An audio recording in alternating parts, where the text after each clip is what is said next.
Okay, children, we have finished up till question number 10. Now we have to start with question number 11. So, this question I am giving to you for your homework.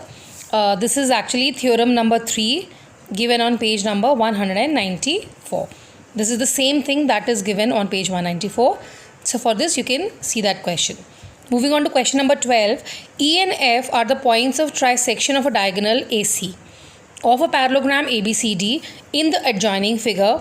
Prove that DE is parallel to BF. Let's see the figure. This is the figure given. Now, let's check the solution. Now, this is the figure. E and F are the points of trisection of diagonal AC. Now, remember, trisection means cutting the diagonal in 3 equal parts, which means AE, EF and FC all are equal. ABCD is a parallelogram. This all you will write in a given part. ABCD is a parallelogram. E and F are the points of trisection of diagonal AC. And if it is a point of trisection, these are the points of trisection, then AE, EF and FC will be equal. Now, what are you supposed to prove?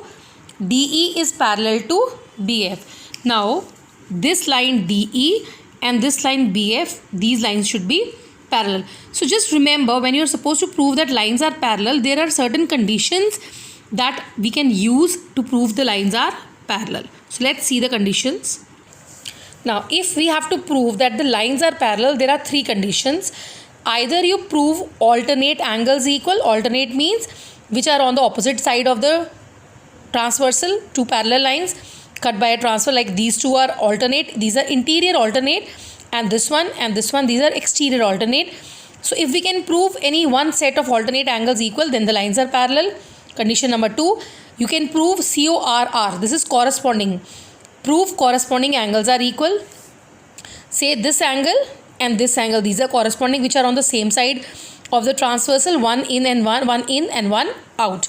If you prove corresponding equal, then also lines are parallel. If you prove that co-interior angles are supplementary means the sum of 2 angles is 180 degrees. So here co-interior means which are on the same side of the transversal, both in or both out, then also lines are parallel. Now let's check the solution. This is the figure. So first, what we are going to do, in order to prove these 2 lines parallel, first I am going to prove these 2 lines equal. So we are going to take the congruency of this triangle, that is triangle ADE, and this triangle, which is triangle BCF. So let's start with the proof part. In triangle ADE and BCF, we all know that to prove congruency we require 3 equalities. So AD and BC equal, opposite sides of the parallelogram are equal. Angle DAE, this is this angle, is equal to angle BCF. This is this angle. Why is it equal? These are alternate angles, like 2 parallel lines joined by a transversal. Angles on the opposite side of the transversal are alternate angles, and alternate angle between parallel lines are always equal, because these lines are equal as well as parallel. AE is equal to CF. AE is equal to CF. These are the paths of the trisection.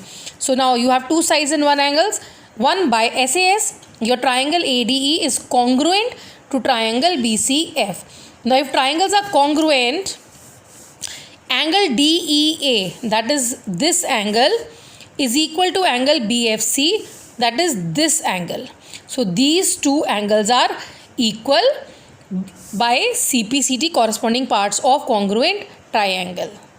Now these 2 lines, we have to prove their congruence, so that they are parallel. Now I'll say that therefore DE is parallel to BF. Why?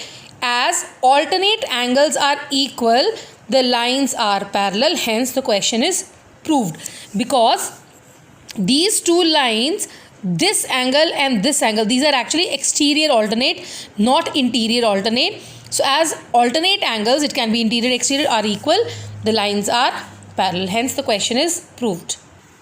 Okay, now moving on to question number 13. Prove that the given parallelogram is a rectangle if diagonals are equal in length. So parallelogram is a rectangle if diagonals are equal in length. Let's check solution 13.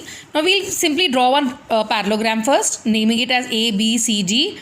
Now drawing the diagonals.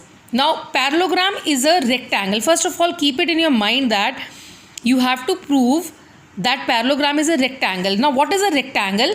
Rectangle is a 4-sided figure, or rectangle is a parallelogram in which each angle is of 90 degree. So if you prove that your each angle is 90 degree, then easily we can say it's a rectangle. Let's start. Given parallelogram ABCD and AC and BD are equal. Now diagonals are equal. This is already given in the question. To prove the parallelogram ABCD is a rectangle. Now starting with prove part. In triangle ABD and triangle BAC. Now this shaded portion, these are two triangles. So I'm just going to separate my triangles, and these are the triangles I'm going to take. ABD and triangle BAC. We'll prove the congruency of these two triangles, and then we'll prove the angles equality. AD and BC equal. AD and BC equal. These are the opposite sides of the parallelogram.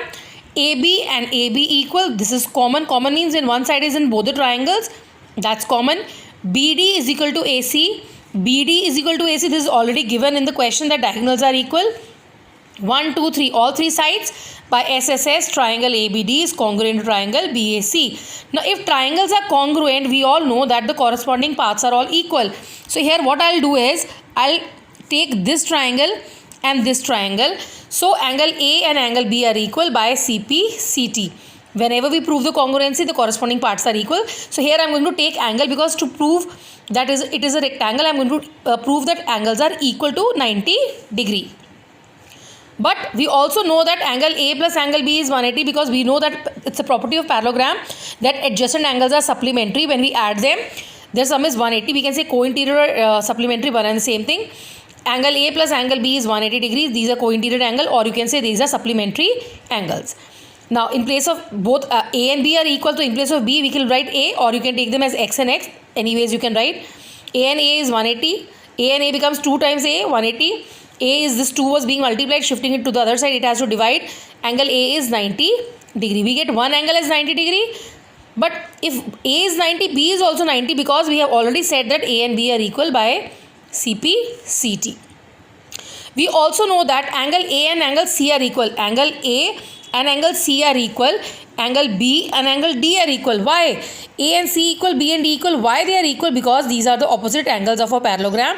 As per the property, opposite angles of parallelogram are equal. So whatever is the measure of A, C will have the same measure. Whatever is the measure of B, D will have the same measure. Now in a way, A, B, C and D all are equal, and each is equal to 90 degree. Now we have proved that each angle is 90. Therefore the given parallelogram is a rectangle. Hence the question is proved.